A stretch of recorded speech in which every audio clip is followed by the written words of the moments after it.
Inglaterra. Aquella batalla llevó por título la batalla de Waterloo. Los franceses estaban siendo dirigidos nada más y nada menos que por Napoleón Bonaparte, y los ingleses tenían el mando militar a su general Wellington. El pueblo de Londres, o de este pueblo, tenía muchas expectativas porque era una batalla muy importante. Ellos no tenían manera de comunicarse porque la manera de comunicarse no era tan avanzada como en estos tiempos. Sin embargo, el pueblo estaba ansioso por saber cómo le había ido a su militar, a su líder, Wellington. Este pueblo empezó a recibir noticias a través de unas señales enviadas por un sistema de señales ópticas que funcionaba a través de luces de semáforos, pero era muy ineficiente cuando el clima era malo o cuando había neblina. Si las señales eran enviadas en un clima malo, pues no tenía la misma efectividad o eficacia que cuando se enviaba en un día claro. Así que las primeras señales y las primeras mensajes empezaron a llegar. Y el primer mensaje que llegó al pueblo de London fue este: Wellington vencido. Hubo lágrimas, hubo confusión, hubo gran desaliento, como dije, por lo crucial que era esta batalla bélica para el pueblo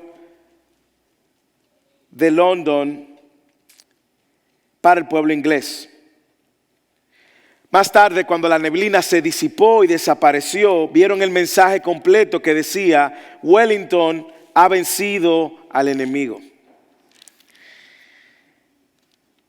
Cuando nosotros vemos la tarde de la crucifixión y vemos la oscuridad que rodeaba el evento de la crucifixión y vemos toda la confusión y la tristeza que trajo consigo la muerte de Cristo, esa tarde de la crucifixión, el mensaje que se veía en la cruz era: Cristo vencido. Pero cuando las tinieblas del Calvario se disiparon y amaneció la aurora de la resurrección, el mensaje completo decía: Cristo ha vencido el enemigo. Hermanos, el texto que tenemos delante de hoy es uno de los textos más importantes en la vida del cristiano. Aquí llegamos al clímax de la historia de la humanidad, no solamente de nuestra historia, pero es el clímax de la historia de la humanidad. La muerte y la resurrección de Cristo representan el epicentro de la fe cristiana. Si Cristo no ha resucitado, hermanos, todo lo que nosotros hemos enseñado a través del libro de Mateo, que lleva ya 85 semanas, todo lo que hemos enseñado no tiene sentido. Si Cristo no ha resucitado, todo lo que la Biblia enseña no tiene sentido. Si Cristo no ha resucitado, no tiene sentido que nos reunamos a adorar al Señor. No tiene sentido cuando bautizamos a alguien. No tiene sentido cuando le predicamos a alguien. No tiene sentido cuando celebramos la cena del Señor. No tiene sentido la fe cristiana. Si Cristo no ha resucitado, como dice Pablo en 1 Corintios capítulo 15, nuestra fe es vana porque hemos creído una mentira. Entonces, a la luz de la resurrección, nosotros vemos que la resurrección pone a Cristo en una posición diferente a cualquier otro líder religioso, porque si Cristo hubiese permanecido en la tumba como cualquier otra persona, entonces no fuera diferente a ningún otro líder religioso. Pero la buena noticia, hermanos, es que Cristo resucitó. Y la resurrección de Cristo, como dije, es la columna vertebral sobre el cual descansa nuestra fe y nuestra esperanza. Sin resurrección no hay cristianismo. Si movemos la resurrección, nos quedamos sin cristianismo. Nos quedamos con una fe vaga, una fe vacía, una fe sin esperanza. Y el texto que tenemos delante de hoy nos da 4 evidencias de que Jesús resucitó y está vivo. 4 evidencias de que Jesús resucitó y está vivo. Ya leímos el texto. Quiero que usted abra su Biblia o encienda su Biblia y que vayamos juntos por el texto que tenemos delante. Como ya lo leímos, vamos a ir viendo cada una de estas evidencias y los textos que la apoyan. Sin embargo, yo quiero que usted vea la idea que comunica el texto, y es que Cristo resucitó y las evidencias lo confirman. Hasta este punto nosotros hemos llegado al punto donde hemos visto que Mateo ha demostrado que Jesucristo es el Mesías, es quien viene, el rey por medio del linaje de David, ese rey majestuoso. Y también Mateo desde el capítulo 7 nos ha venido enseñando cómo el pueblo rechazó a este rey majestuoso, cómo lo rechaza mucha gente. Cristo resucitó, las evidencias lo confirman, y porque Cristo resucitó tenemos esperanza para esta vida y la venidera. ¿Cuáles son estas 4 evidencias? Abra su Biblia, siga conmigo. La primera evidencia es el testimonio de las mujeres. El testimonio de las mujeres. Versículo del 1 al 5. Pasado el primer día de reposo, al amanecer del primer día de la semana, es decir, domingo, María Magdalena y la otra María vinieron a ver el sepulcro. Y aquí se produjo un gran terremoto, porque el ángel del Señor descendió del cielo y acercándose removió la piedra y se sentó sobre ella. Versículo 3, su aspecto era como un relámpago y su vestidura blanca como la nieve. Y de miedo a él los guardias temblaron y quedaron como muertos. Y hablando el ángel dijo a las mujeres: vosotras no temáis, porque yo sé que buscáis a Jesús, el que fue crucificado. Nosotros tenemos en esta porción un texto que habla no solamente de este testimonio de las mujeres, sino también del cumplimiento de las profecías, de lo que Jesús había dicho. Nosotros vemos aquí la intervención sobrenatural. Lo que está sucediendo es un evento sobrenatural. La resurrección de Cristo es un evento sobrenatural. Y sucede de manera que cuando el ángel aparece, el ángel no viene a resucitar a Jesús, ¿ok? El ángel viene a mover la piedra. Quien resucita a Jesús, según la Escritura, es Dios mismo. En Hechos capítulo 2, versículo 24, cuando Pedro está dando el sermón a la misma multitud que había gritado crucifíquenle, Pedro le dijo a esa multitud: Dios resucitó a Jesús de entre los muertos. Pero no solamente Dios, si nosotros indagamos un poco más, vamos a darnos cuenta que es la Trinidad que interviene en la resurrección de Cristo. En Gálatas capítulo 1, versículo 1 dice que el Padre resucitó a Jesús de entre los muertos. Romanos capítulo 8, versículo 11 dice que el Espíritu Santo levantó a Jesús de entre los muertos. Y Juan en el capítulo 2, versículo 19, Jesús dijo: destruyan este templo y en 3 días yo lo levantaré. Así que cuando usted piensa en la resurrección, piense en esta obra sobrenatural trinitaria porque interviene la Trinidad. Ahora bien, este milagro fue presenciado y testificado primero por las mujeres. Primero por las mujeres, no los guardias. Los guardias no fueron los primeros testigos de la resurrección, porque los guardias estaban dormidos. Los primeros que dan testimonio de la resurrección, nada más y nada menos que las mujeres.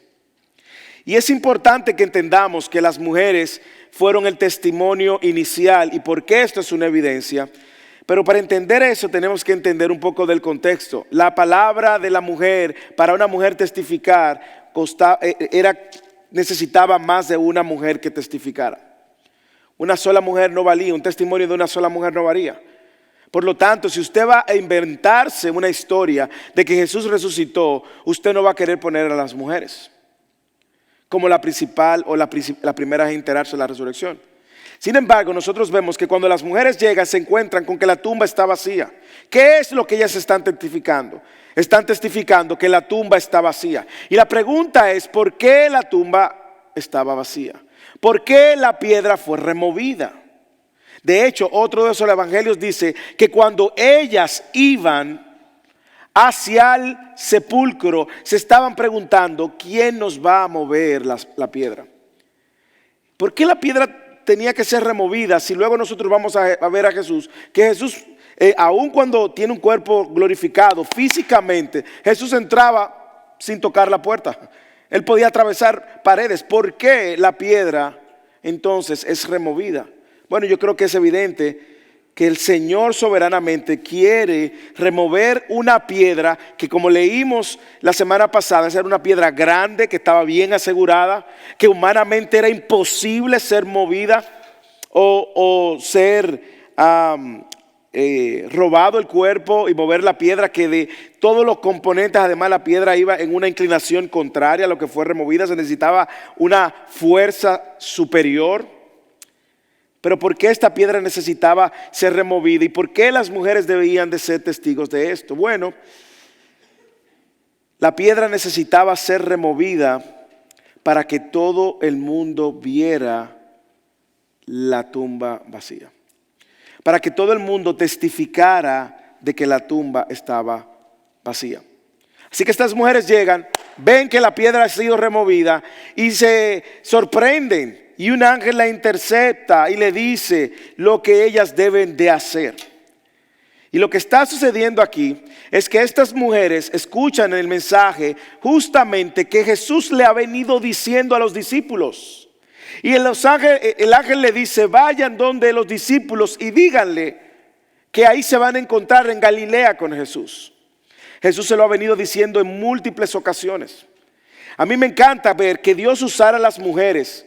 ¿Por qué? Porque estas mujeres estaban y estuvieron durante el momento más difícil de la muerte de Jesús.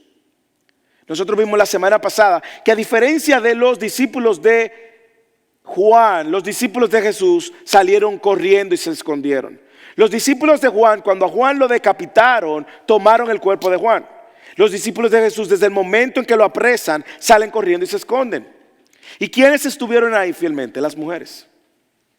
Las mujeres, como vimos la semana pasada, vieron quién tomó el cuerpo, quién bajó el cuerpo de la cruz, José de Arimatea. Las mujeres vieron dónde localizaron el cuerpo, y fue en la tumba de José de Arimatea, aquel líder religioso rico que se había convertido en un discípulo de Cristo.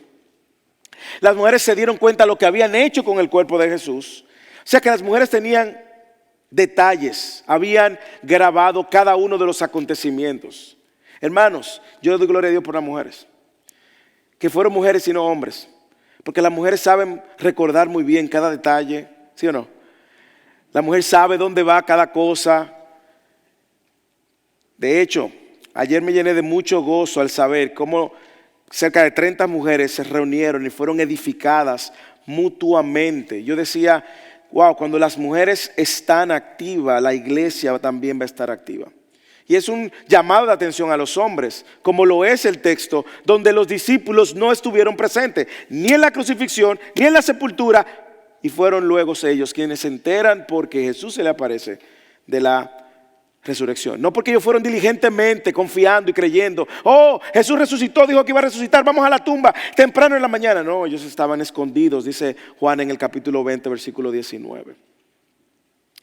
Gloria a Dios por las mujeres que en el día de ayer estaban animándose. Yo les animo, no a las mujeres, a los hombres y a todo el mundo, pero a las mujeres: no se pierda una sola reunión, porque cada reunión tiene una estampa diferente en tu formación como discípulo de Cristo. Aquí Dios está usando a las mujeres, y soberanamente está usando a las mujeres porque los discípulos se habían escondido. Cuando Jesús se le aparece a los discípulos, Juan capítulo 19, dice: entonces al atardecer de aquel día, estando cerradas las puertas del lugar donde los discípulos se encontraran, por miedo a los judíos. Mire dónde estaban los discípulos, escondidos con la puerta con seguro. Dios quiso usar a la mujer. ¿Por qué las mujeres son un testimonio? ¿Y por qué se convierten en una evidencia probada de la resurrección de Cristo? Porque alguien usaría a un testimonio de una mujer, un testimonio ocular, si y solo si ese testimonio es cierto. Sí y solo si ese testimonio es cierto. Si usted se iba a inventar la historia de la crucifixión, usted no hubiese usado como primer testigo ocular la historia de una mujer, porque le restaría credibilidad en esa cultura. Y Dios soberanamente quiere que sea el testimonio de una mujer para confirmar que esa historia es verdad. Así que tenemos el testimonio de las mujeres como la primera evidencia de la resurrección. La segunda evidencia es la tumba vacía. Lea conmigo el versículo 6. El ángel les dice, no está aquí. ¿Por qué no está aquí? ¿Se lo robaron? No, no está aquí porque ha resucitado, dice el ángel.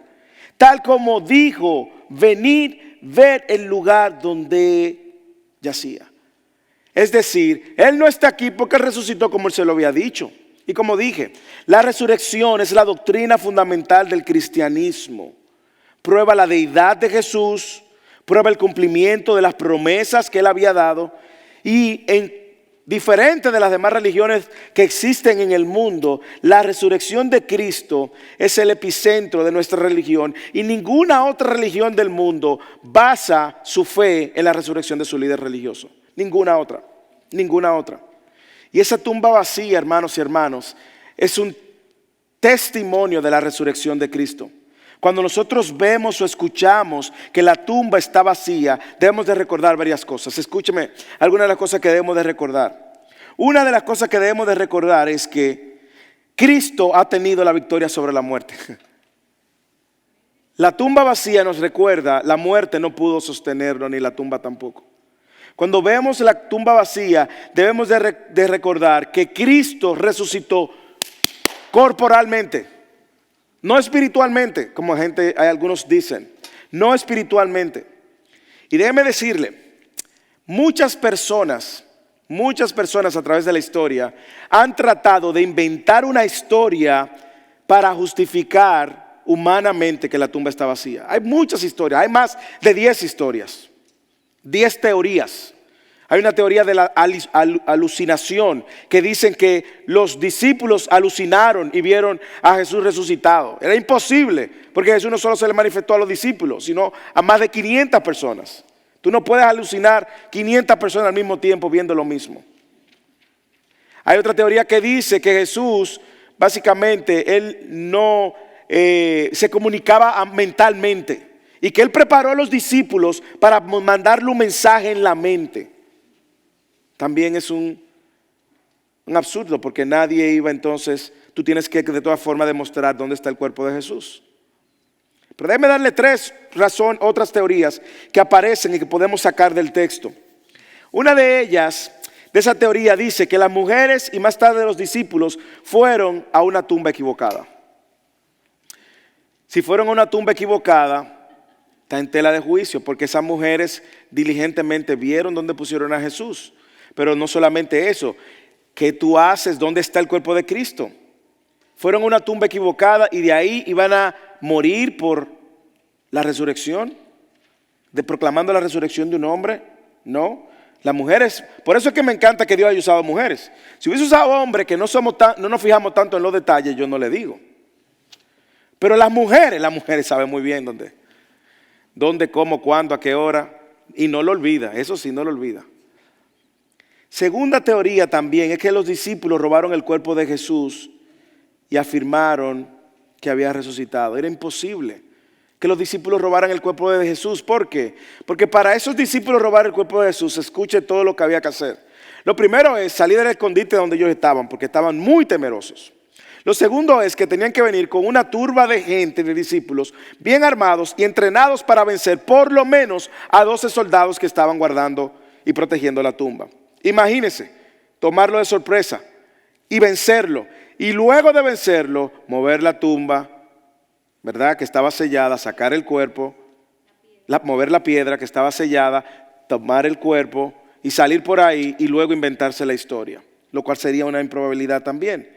Hay otra teoría que dice que José de Arimatea movió el cuerpo a otra tumba y no le dijo a nadie. Eso es otro absurdo, porque José de Arimatea no iba a poner su carrera y el prestigio de su carrera religiosa por un fraude.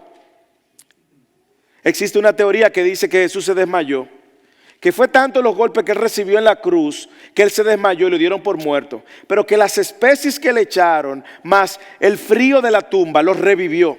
Y como los revivió, a partir de ese momento, pues él empezó a andar entre la gente. Ahora, 3 días sin agua, sin comida, además de todas las heridas, después de haber derramado toda la sangre. Pero no solo eso pudiera en cuestionamiento la efectividad de la capacidad de los romanos de crucificar, quienes eran expertos.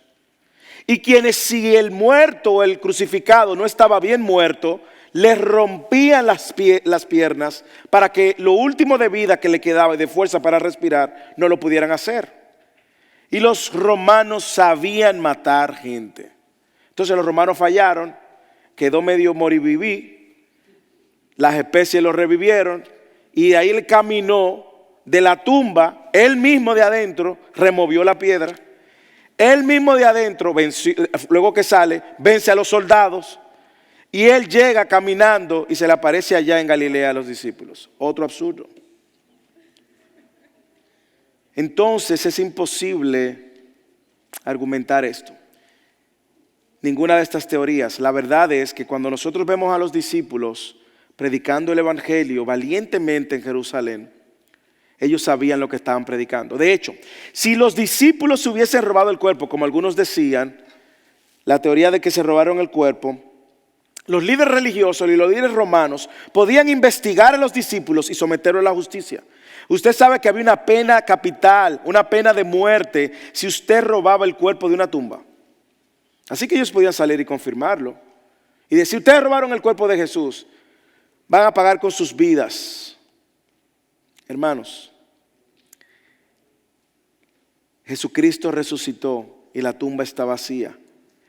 Y esa es la verdad sobre esa tumba que está vacía. La pregunta que nosotros la respuesta que debemos de tener cuando nos pregunten, ¿y por qué se removió la piedra? Para que usted y yo y el mundo y generaciones tras generaciones entráramos y veamos que la tumba está vacía. Los discípulos creyeron en esto, las mujeres creyeron en esto y dieron su vida por eso, porque creyeron. Usted no puede ser testigo de una mentira y sostenerla por tantos años. De hecho, yo no sé si usted recuerda, aquí en Estados Unidos hubo un gran escándalo. Le llamaron el escándalo de Watergate con el presidente Nixon. Y hubo uno de los consejeros del presidente Nixon en aquel momento que él dijo, yo sé que la resurrección fue un hecho verdadero y Watergate me lo probó, me lo demuestra, así como Watergate lo prueba. Bueno, porque más de 11 hombres testificaron ver a Cristo levantarse de entre los muertos. Luego ellos proclamaron esa verdad por 40 años y nunca la negaron. Todos fueron golpeados, torturados, apedreados y puestos en prisión. Ellos no hubiesen aguantado todo esto si la resurrección no fuera verdad. Estamos hablando de Charles Colson, que fue un consejero especial de la presidencia. Watergate, por otro lado, juntó 12 de los hombres más poderosos del mundo y ellos no pudieron sostener una mentira por 3 semanas. Dice, ¿de verdad me vas a decir que los apóstoles iban a mantener una mentira por más de 40 años? Imposible. Ellos creían en la resurrección y estuvieron dispuestos a dar su vida por la resurrección.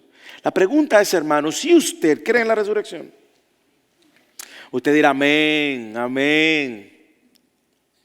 Usted vive como si la resurrección es verdad.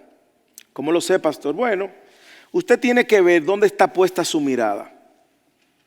¿Dónde está puesto su deleite? Y no estoy diciendo que no nos deleitemos en lo que Dios nos ha dado. Pero usted tiene que ver la manera como usted reacciona a la enfermedad, la manera como le atemoriza la muerte, la manera como usted ve los problemas y aún su pecado.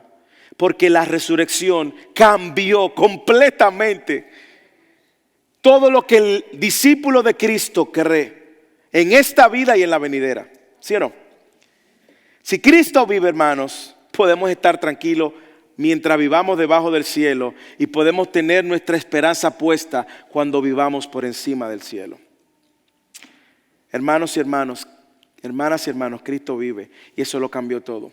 Nuestra fe no es una fe vacía, no es una fe hueca, es una fe sostenida en una verdad histórica que no ha podido ser desmontada. Así que tenemos el testimonio de las mujeres, la tumba vacía. Tercera evidencia del texto, el cumplimiento de las profecías. Lee el versículo 7 al 10.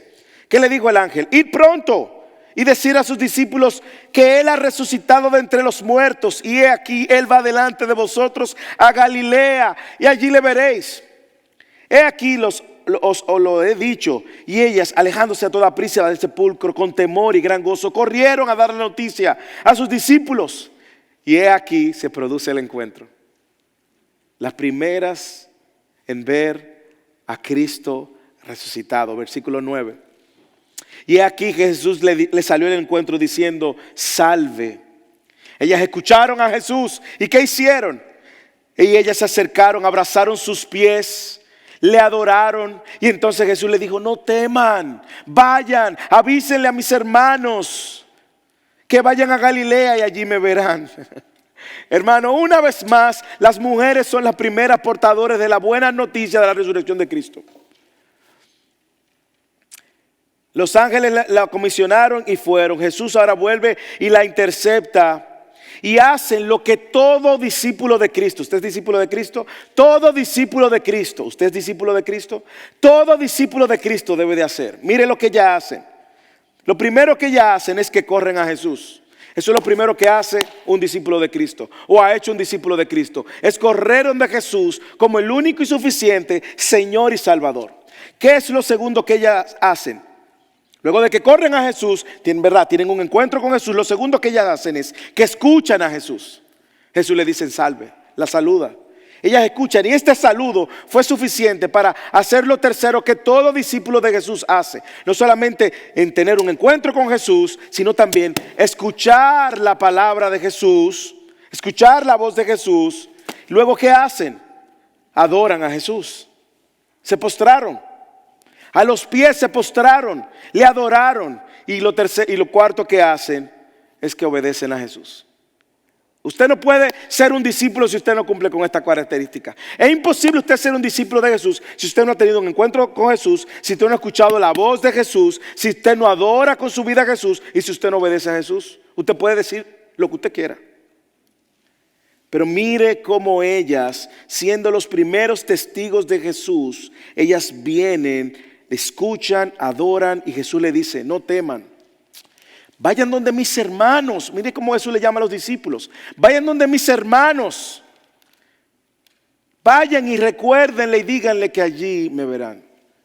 Jesús resucitó como Él lo dijo. Y se está cumpliendo aquí no solamente la profecía de la resurrección. Jesús le está mandando un mensaje de algo que ellos habían escuchado antes. Mateo nos los ha enseñado continuamente. En el capítulo 16, yo sé que algunos no estuvieron aquí, capítulo 16, versículo 21, Jesús le empezó a declarar a sus discípulos que era necesario ir a Jerusalén, padecer mucho de los principales sacerdotes y escribas, ser muerto y ¿qué? Resucitar al tercer día. Jesús se lo repitió en Mateo 17, versículo 23. El Hijo del Hombre va a ser entregado en manos de los hombres y le matarán, mas al tercer día resucitará. Se lo dijo segunda vez. Tercera vez se lo dijo en Mateo capítulo 20, versículo 19. Le entregarán a los gentiles para que lo escarnezcan. Lo van a azotar, lo van a crucificar, mas al tercer día resucitará. Tercera vez. Y la cuarta vez fue épica. La cuarta vez fue en el día que tomó la última cena que estamos celebrando hoy. La cuarta vez fue cuando Él está tomando, ya ahí está celebrando la Pascua. Y está celebrando la última cena. En ese contexto, Mateo 26, si usted estuvo aquí lo recuerda. ¿Qué Él les dijo a sus discípulos? Él les dijo: esta noche todos ustedes se van a apartar por causa mía. Pero está escrito, porque está escrito: heriré al pastor y las ovejas del rebaño se dispersarán. Pero después que yo haya resucitado, iré delante de ustedes a Galilea. Jesús se lo dijo. Lo que el ángel y ahora Jesús le está diciendo a la mujer que hagan, a las mujeres que hagan, es lo que Jesús le ha dicho y le dijo a ellos durante su tiempo en la tierra con ellos.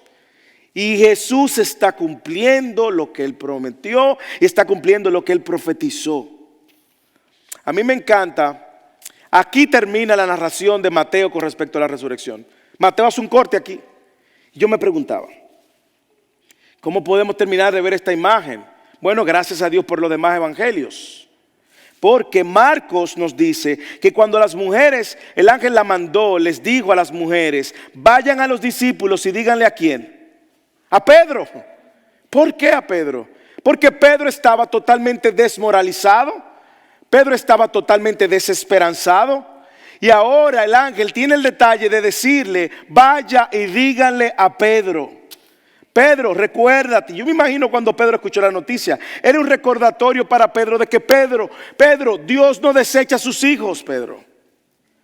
Pedro, Dios no está airado con sus hijos, Pedro. Pedro, Dios no te ha desechado. Pedro, la restauración llegó, Pedro. Juan nos dice que cuando ellos fueron y le dijeron a Pedro y a Juan, los dos salieron corriendo. Juan era más joven y llegó primero. Y cuando llegaron a la tumba, encontraron la ropa bien doblada. Y dice que Pedro salió súper emocionado y esperanzado. De hecho, la ropa doblada es una evidencia de que la ropa doblada es una evidencia de que el cuerpo no pudo haber sido robado. ¿Por qué? Hermano, porque quien que roba se va a detener de que espérate, déjame doblar la ropa. Antes de irnos, espérate, déjame dejarla en perfecta posición. No, la ropa doblada habla de que cuando el Señor se levantó de ahí, ese lienzo que él tenía, lo dobló, lo puso y salió por la tumba luego de que la piedra había sido removida. Lucas dice que cuando ellos hablaban con los discípulos, ellos le decían que parecía locura. Dice el versículo 11 de Lucas 24, que parecían disparates lo que las mujeres le estaban diciendo. Y Marcos nos dice que cuando María Magdalena les habló, ellos no les creyeron. Y se da un cuadro súper interesante entonces, cuando Lucas nos habla de que Jesús, camino a Emaús, se encuentra con dos. Y uno de los cuadros más funnies, divertido o jocoso que ustedes pueden encontrar. Jesús camino a Emaús y se encuentra con dos discípulos, no son de los 11 discípulos. Y le dice, y lo ve llorando y le dice, ¿y ustedes qué tienen? Tú eres el único aquí en Jerusalén que no sabe lo que está pasando. Señores, paréntesis. El único que sabía lo que estaba pasando ahí era Jesús. Tú eres el único en Jerusalén que no sabe lo que está pasando. Y Jesús, con su sentido de humor, su paciencia y su amor, les dice, díganme, cuéntenme qué es lo que está pasando. Y dice que ellos le empezaron a decir, ellos, referente a Jesús de Nazareno, que fue un profeta poderoso en obra. Un profeta. O sea, estos discípulos lo que habían visto a Jesús como profeta, un profeta poderoso en obra y en palabra delante de Dios y todo el pueblo. Y como los principales sacerdotes lo entregaron a sentencia y lo crucificaron, nosotros esperábamos que Él era el que iba a redimir a Israel. Pero además de todo eso, es el tercer día que estas cosas acontecieron.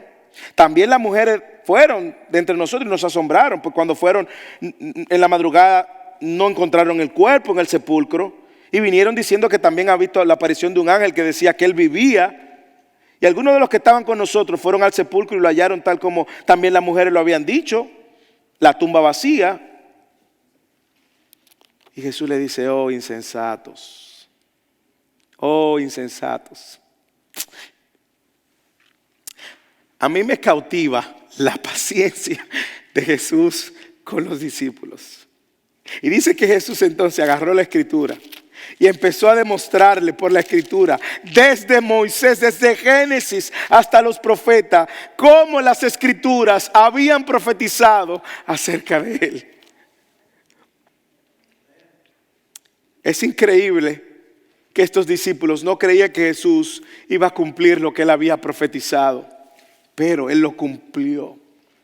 Y ese Jesús que cumplió lo que Él había profetizado, ha prometido otras cosas para todos los que están en Él.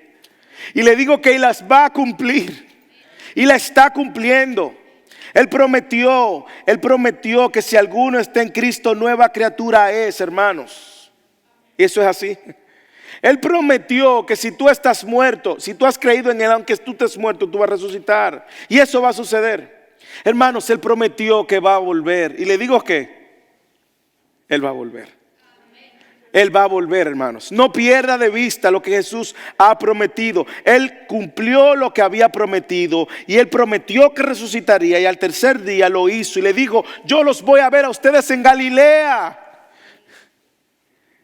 Hermanos, la resurrección de Cristo es el cumplimiento de promesas y profecías que fueron dadas y es una evidencia de su resurrección.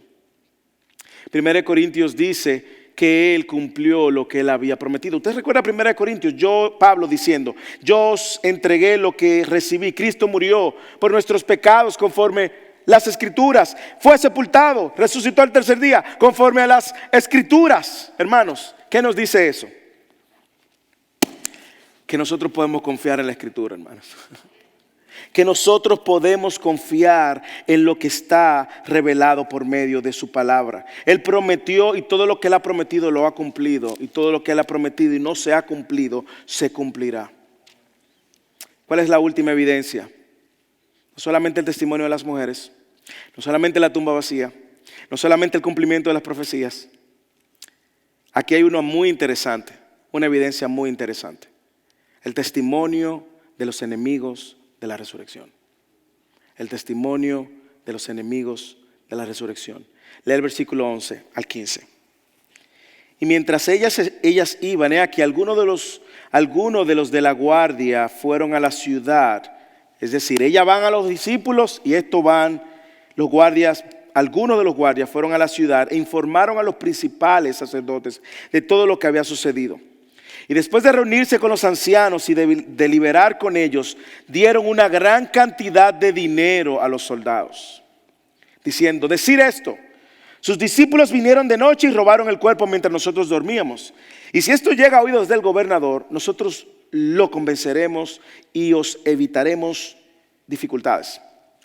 Ellos tomaron el dinero, hicieron como les habían instruido, y este dicho se divulgó extensamente entre los judíos hasta el día de hoy. Yo me preguntaba: Mateo, si todavía tú tienes papel para escribir, ¿por qué pausar la narrativa de la resurrección e insertar este fake news, esta falsa noticia que se está creando? ¿Usted creía que los fake news de ahora, eso era, no, es el fake? ¿Por qué, Mateo, tú quieres insertar, ya cuando tú estás cerrando tu evangelio gloriosamente con la resurrección, tú quieres insertar este texto?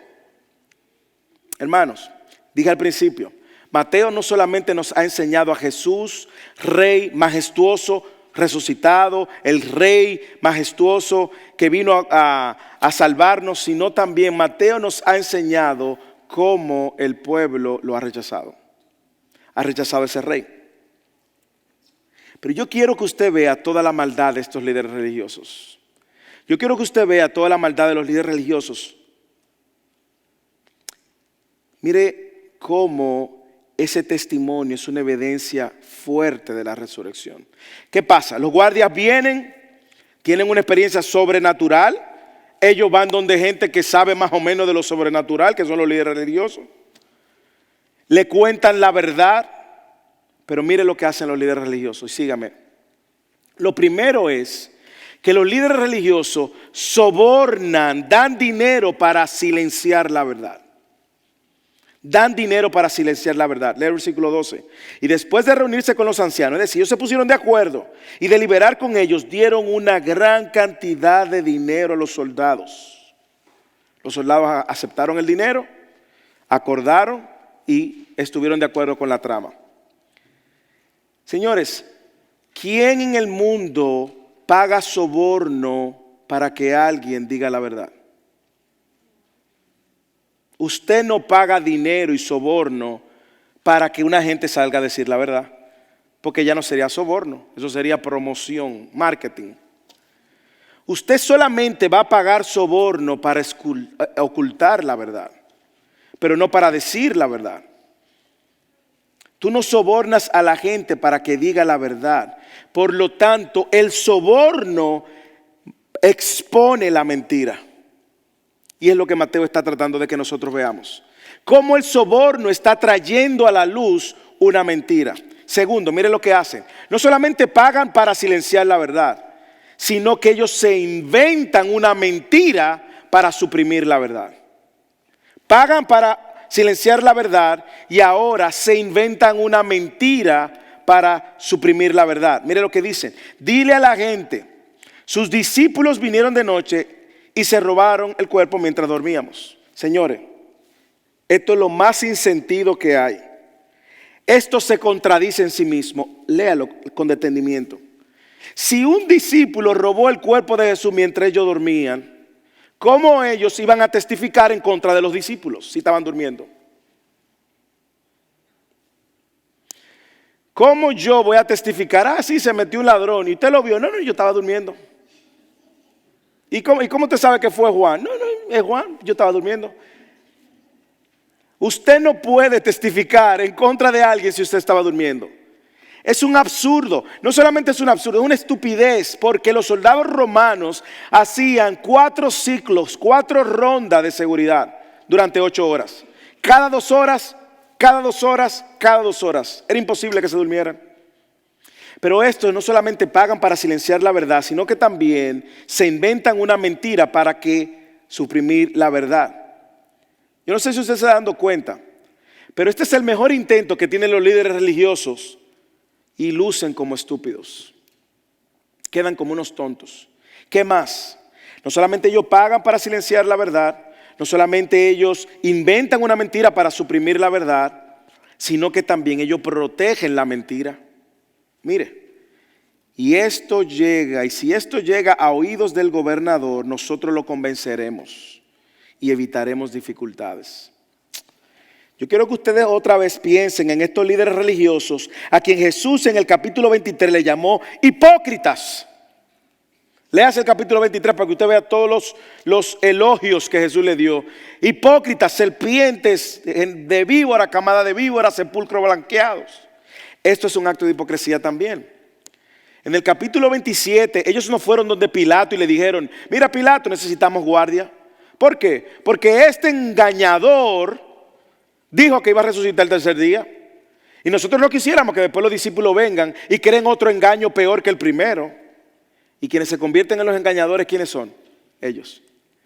No solamente pagan por el engaño, no solamente ellos inventan un engaño, sino que también protegen un engaño. Ellos están dispuestos a proteger su mentira. ¿Cuánta hipocresía? ¿Y qué más ellos hacen?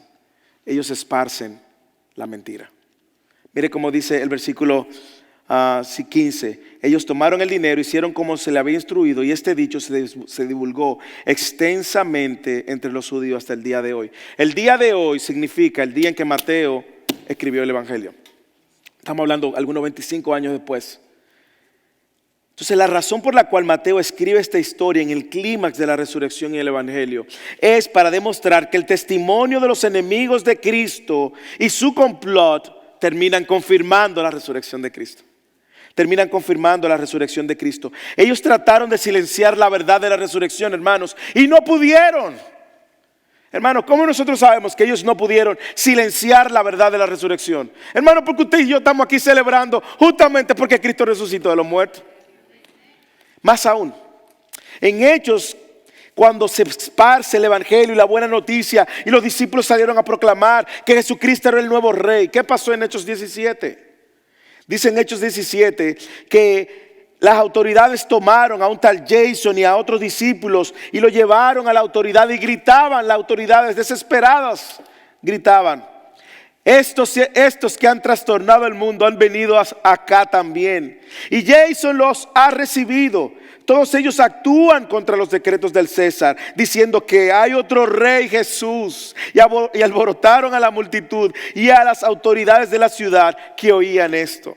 Hermanos, la proclamación de la resurrección de Cristo estaba trastornando la ciudad. Estaba trastornando y no la podían detener, hermanos.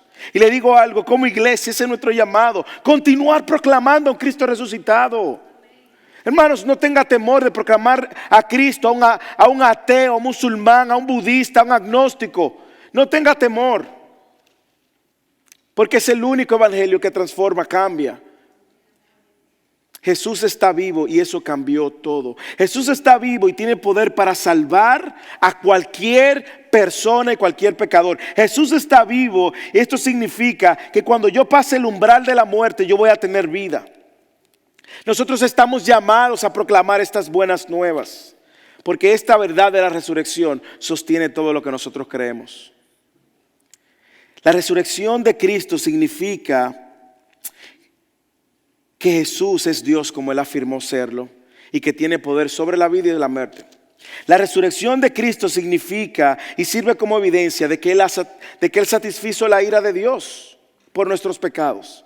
La resurrección de Cristo significa que la palabra de Dios es totalmente verdadera y confiable y que todo lo que Él profetizó se cumplió. La resurrección de Cristo significa que la salvación que Él ofrece es completa y que en la cruz Cristo venció el pecado, la muerte, el infierno y resucitó victorioso. La resurrección de Cristo significa que Él vino a salvar a los perdidos y que Él no iba a perder a ninguno de los que Él salvó.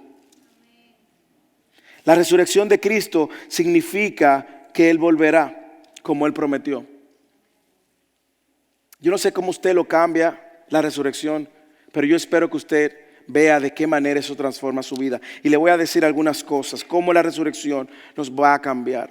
Primero, sin resurrección no hay cristianismo. Sin resurrección no hay cristianismo. El hecho de que Jesús está vivo significa que todo lo que Él dijo es cierto. El hecho de que Jesús está vivo significa que me da esperanza en mi lucha con el pecado.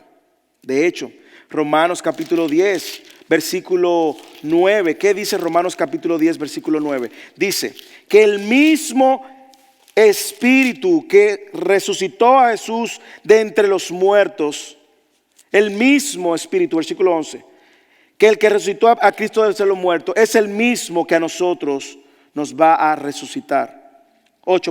Romanos 8, 11. El mismo. Pero si el Espíritu de aquel que resucitó a Jesús de entre los muertos habita en vosotros, Él mismo que resucitó a Cristo Jesús de entre los muertos, también dará vida a vuestros cuerpos mortales. El hecho de que Jesús está vivo nos recuerda que su palabra sigue actuando para santificar a su iglesia. El hecho de que Jesús está vivo significa que Él sigue santificándote. El hecho de que Jesús está vivo significa que Él es la posesión más valiosa que el cristiano tiene que tener. No la casa que tú tienes, el trabajo que tú tienes, el carro que tú tienes, la familia que tú tienes. Nada en este mundo es más valioso que ese Cristo resucitado. El hecho de que Jesús está vivo significa que Él tiene poder para seguir salvando y resucitando a los muertos espiritualmente. El hecho de que Jesús está vivo significa que el día que usted y yo padezcamos y pasemos el umbral de la muerte, podemos estar confiados que hay vida eterna para el que muere en Cristo. El hecho de que Jesús está vivo significa que Él va a volver por su novia, por la iglesia. Y más aún, el hecho de que Jesús está vivo significa que nadie en este mundo podrá apartarme de Él. Por lo tanto, hermanos, si tú estás luchando con algún pecado, recuerda que Jesús está vivo. Y Él venció el pecado en la cruz. Romanos 8:11, como dije. Ese Espíritu Santo que levantó a Jesús de entre los muertos vive en ustedes. Si tú estás en medio de alguna dificultad, la resurrección nos recuerda que Él está a nuestro favor cumpliendo sus promesas. Si tú eres de los que le teme a la muerte y le tiene un temor increíble al COVID, nuestro Cristo vive. Y Él ha prometido vida eterna aún después de la muerte. ¿Usted lo cree? Si tú te sientes solo, sola, y tú te sientes que nadie está contigo en los momentos más difíciles, pero eres una hija de Dios, recuerda que Cristo vive y que Él prometió estar contigo todos los días hasta el fin del mundo. Así que si tú eres un cristiano, este es el texto que tengo para ti, para aplicar. 1 Corintios 15. Por cuanto esto corruptible se haya vestido de incorrupción y esto mortal se haya vestido de inmortalidad, entonces se cumplirá la palabra que está escrita. Devorada ha sido la muerte en victoria. ¿Dónde está, muerte, tu victoria? ¿Dónde, oh sepulcro, tu aguijón? El aguijón de la muerte es el pecado y el poder del pecado es la ley. Pero a Dios gracias. A Dios gracias que nos da la victoria por medio de nuestro Señor Jesucristo. Y aquí escuche usted si es cristiano o cristiana. Por lo tanto, manténgase firme. Usted está como medio tambaleándose. Manténgase firme por la resurrección. Segundo, manténgase inmovible, constantes. No esté on and off, on and off, on and off. Hermanos, la resurrección nos anima a mantenernos on and on, todo el tiempo en Cristo. Abundando siempre en la obra del Señor. Hermanos, busque razones y motivos para continuar sirviéndole al Señor, sabiendo que vuestro trabajo en el Señor no es en vano.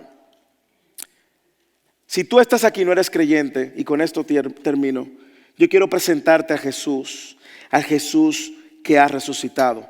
Este Jesús vivo que es superior a cualquier líder religioso que ha existido o existirá.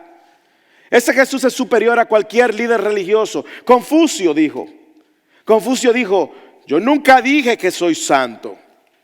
Jesús dijo, sed santo, porque yo soy santo. Y los restos de Confucio siguen en su tumba, en el cementerio de Confucio, en Jingin, China. Mahoma dijo, si Dios no tiene misericordia de mí, no tengo esperanza. Jesús dijo, el que cree en mí tiene vida eterna, esperanza eterna. Los restos de Mahoma siguen en la cúpula verde allá, al sureste de la esquina del Al-Masajid Al-Nabawi, en la mezquita del profeta en Medina. Buda dijo, yo soy alguien que busca la verdad. Jesús dijo, yo soy la verdad. Yo soy la vida.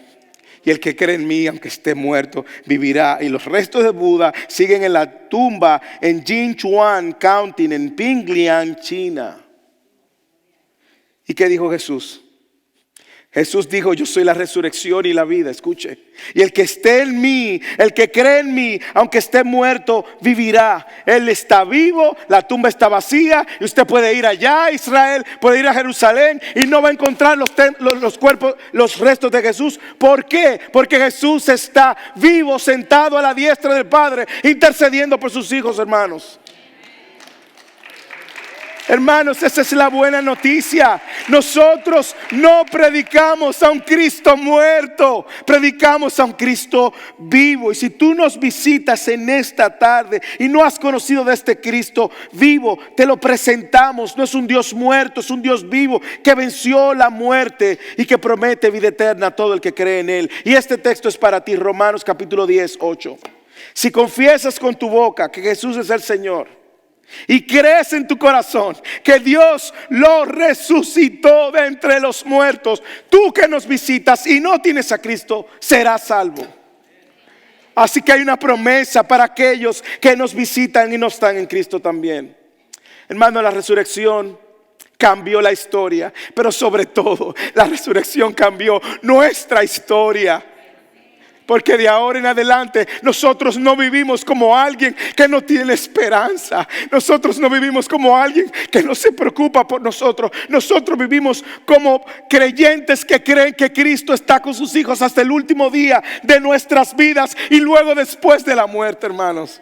Ese es el Cristo que predicamos y es el Cristo que se ha comprometido con su iglesia. Y como dije, Él vino a salvar al pecador, Él vino a salvar al perdido y ninguno de los que Él salva se va a perder. Oremos.